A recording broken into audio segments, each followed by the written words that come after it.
Hi guys, it's Kiera and welcome back to my channel Dreams of Kiera. I'm so happy that you guys are here. Let me tell y'all, you guys know that you're a part of my soul group and I'm vibing with y'all and y'all vibing with me too. So I feel you. I don't know who you are watching on the other side, but I definitely feel you here with me, and thank you so much for joining me today. This is just a quick message, a quick video. It won't be long, you guys, I promise.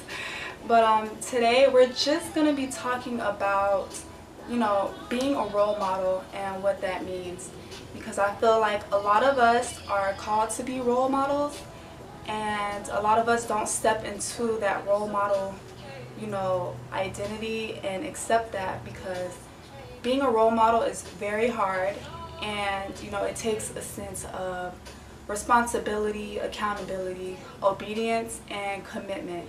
And it's just like, when God asks us to be a role model, we have to make sacrifices, you know what I mean? And it's so hard because you want to be living, your old life and doing things your way.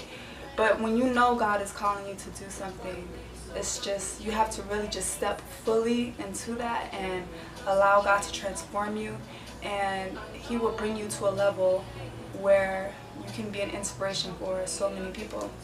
And so let's just start off with what is the definition of a role model? And the definition of a role model is a person or thing regarded as an excellent example to follow or imitate.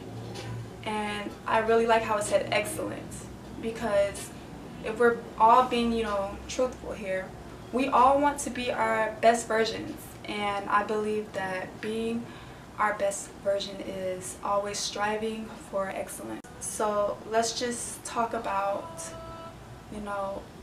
why is it important to be a role model? It's important because we all have people that are looking at us, all the time, whether we know it or not. They're always, even in dating, like, you never know when you're going to meet your husband or your future wife.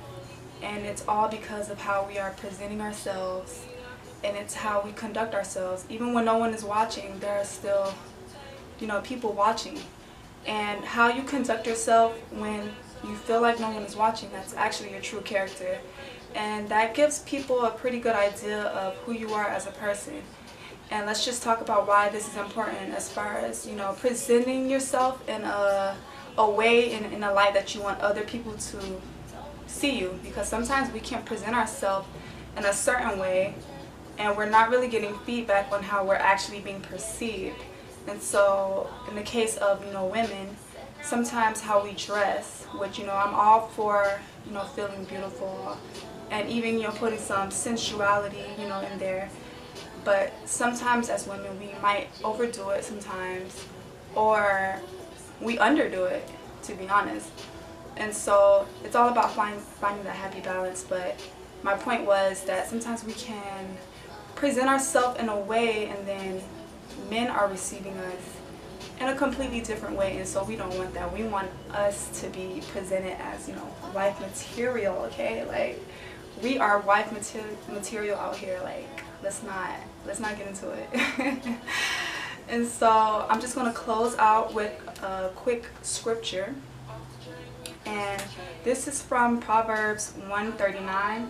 For some reason, I really like Proverbs. Like 1-3 says, "You have searched me, Lord, and you know me.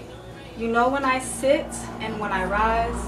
You perceive my thoughts from afar. You discern my going out and my lying down. You are familiar with all of my ways." And then if you scroll down to 11 and 12, "If I say, surely the darkness will hide me, and the light become night around me, even the darkness will not be dark to you. The night will shine like the day, for darkness is as light to you." Which means, even God sees everything that we are doing. And this is not to make you afraid of, what you're doing. It's just to help you to raise your vibration and get you thinking about your actions, and how even though things are not hidden from God, in the same way, if you think about it in terms of energy and your vibration, nothing is hidden from the people around you. And so how you conduct yourself is kind of how your aura and your bubble that will all spread out around you. But if you're conducting yourself in a way that is being true to yourself and, you know, really placing yourself in high esteem, and then, you know, you have other people looking at you, say like your younger sister or cousins, or even older women or older men, just anyone that's looking at you, they will become inspired because your energy is just so amazing and so bright and so vibrant. And that is just my wish for you guys. The purpose of this video is just to really get you guys to start thinking about your actions. How are you presenting yourself? How do you want yourself to be perceived? And most importantly, what values mean the most to you? Because all of these things will help you to become your best version and your best self and the best role model that you can possibly be for anyone that's watching. So I hope you guys have a blessed day. I love you lots. Mwah.